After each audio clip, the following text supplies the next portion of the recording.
Question number 14 from exercise 13 से given है। यहाँ पे हमारे पास ये एक सर्कल जिसके बीच में ये क्वाड्रिलेटरल है and we have to find area of the circle. So area is equal to question mark. हमें जो फाइंड करना है वो है एरिया। तो हम जानते हैं कि area is equal to pi R square. मतलब अगर हमें एरिया फाइंड करना है तो ज़रूरी है कि हमारे पास सर्कल का रेडियस हो। अब हम यहाँ पे देख सकते हैं कि यहाँ पे सेंटर पॉइंट नहीं है गिवन, लेकिन ये ए वाला जो एंगल है ये राइट एंगल है।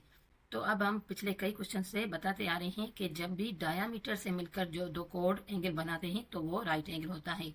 तो उसका मतलब अगर ये दो कोड ये एंगल राइट एंगल बना रहे हैं तो ये मतलब दोनों ही मिलकर डायामीटर बना रहे हैं, यानी कि ये सेंटर पॉइंट है, ये डायामीटर है तो इसके बीच का ये सेंटर पॉइंट है।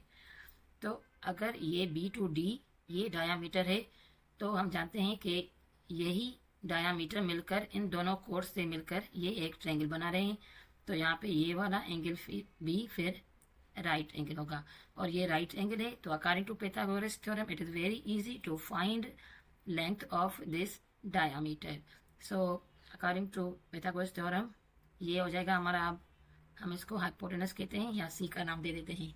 तो ये अगर ये ए है, ये बी एंड ये सी, तो हाइपोटेनस स्क्वायर यानी कि C square is equal to A square plus B square. C square is equal to A का स्क्वायर जो कि 6 है, तो 6 का स्क्वायर प्लस बी का स्क्वायर यानी कि 8 का। तो C square is equal to 36 plus 64 is equal to C square is equal to ये हो जाएगा हमारे पास 100 इज इक्वल टू दोनों साइड से स्क्वायर रूट लगा लेंगे तो ये आ जाएगा हमारे पास C is equal to 10। Means the diameter of this circle is 10 centimetre. लिख लेते हैं हम यहाँ पे 10 सेंटीमीटर। तो अगर डायामीटर 10 सेंटीमीटर है तो radius always half of it. So 10 radius is equal to 10 our 2 is equal to 5 centimeter. So now we have to find area of the circle. So area is equal to pi r square. तो पाई का value हमें पता है, area is equal to पाई यानी कि 3.14 and are square 5 का square तो ये आ जाएगा 3.14 को 5 फादर 25 से 3.14 को मल्टीप्लाई करें तो ये आ रहा है हमारे पास 78.5 सेंटीमीटर स्क्वायर जो कि एरिया का यूनिट है। तो area is equal to 78.5 centimetre square. चलते हैं अगले क्वेश्चन की तरफ। Question number 15। क्वेश्चन नंबर 15 में हमारे पास ये एक फिगर इस तरह का गिवन है जहाँ पे एंगल ए की मेजरमेंट 24 गिवन है and we have to find angle B Q X. Angle B Q X, तो angle B Q and X यानी कि ये वाला जो एंगल है ये वाला एंगल हमें फाइंड करना है।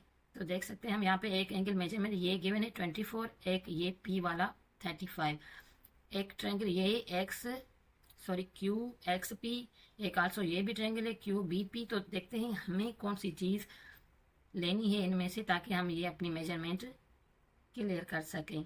तो अच्छा ये भी हम देख सकते हैं यहाँ पे ये एक सेम लाइन सेगमेंट है, ये चारों लाइंस आपस में जुड़ी हुई हैं तो ये एक सेम लाइन सेगमेंट है।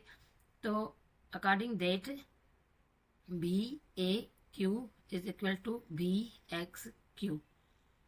Yes, angle B A Q is equal to angle B X and Q. तो मतलब ये जो एक्स वाला एंगल है ये भी होगा angle B X Q is equal to 24 degree. ये वाला आ गया क्योंकि हमारे पास ये ट्रायंगल हमें ये मेजरमेंट चाहिए तो हम इस ट्रायंगल को अगर देख लें समझ लें तो एक्स की वैल्यू हमारे पास आ गई है 24। Now we have to find the value of B. अब आप देखें तो बी को 3 हिस्सों में बांटा गया है। एक इस ट्रायंगल से जुड़ रहा है बी, एक इस वाले से और एक इस वाले से। सो सबसे पहले हम इस छोटे वाले की अगर मेजरमेंट को फाइंड करें तो हम देख सकते हैं ये सर्कल का डायामीटर है गिवन, ये जो चीज़ है ये है सर्कल की डायामीटर। और हम जानते हैं डायामीटर से मिलकर जब दो कोड एंगल बनाते हैं तो ये बनने वाला एंगल होता है 90 का। तो यहाँ पे हम ये लेंगे बी वाली लाइन तक, मतलब ये यहाँ से लेके यहाँ तक ये है 90 का। अगर ये 90 का है और ये ए क्यू पी पूरा एक स्ट्रेट लाइन है, ये 90 का एंगल है, तो सेम ये भी 90 का होगा, यानी कि angle P Q B is equal to 90 degree. हम जानते हैं क्योंकि ये एक मिनट, ये जो है डायामीटर से मिलकर ये दो कोड एंगल बना रहे हैं, ये एंगल 90 का, तो सेम ये एंगल भी 90 का और ये पूरा 180 का। So angle P Q B is equal to 90 degree. अब अगर ये 90 है तो एंगल पी बी क्यू हम फाइंड कर सकते हैं।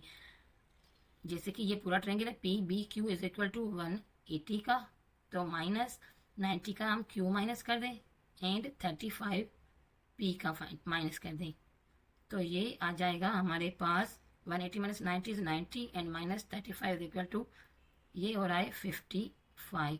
सो हम कह सकते हैं कि ये जो बी का ये जो बाहर वाला एंगल है, यहाँ पर ये जो बी का बाहर वाला एंगल है वो है 55 डिग्री।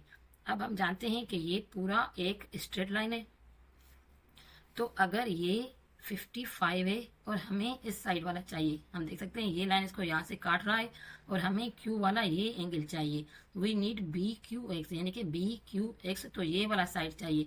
तो हम बी का भी यही वाला चीज लेंगे, ये वाला 55 है तो 180 minus 55, 180 minus 55 is equal to 135। तो हम कह सकते हैं कि angle Q B X, angle Q B X is equal to 135 degree. अब हम देख सकते हैं कि एक्स हमारे पास आ गया है 24 एंड बी आया है हमारे पास, ये जो अंदर वाला ये वाला है वो है 135। सो अगर पूरा ट्रायंगल जो है वो है 180 का, तो angle B Q X is equal to पूरा एंगल है 180 का माइनस बी वाला माइनस करें 135 एंड माइनस एक्स वाला माइनस करें 24, तो ये आ जाएगा हमारे पास angle B Q X is equal to 31 degree. 180 minus 135 55 आ जाएगा एंड 55 माइनस 24, तो ये आ रहा है 31 degree. Thanks for watching, please subscribe my channel and keep watching.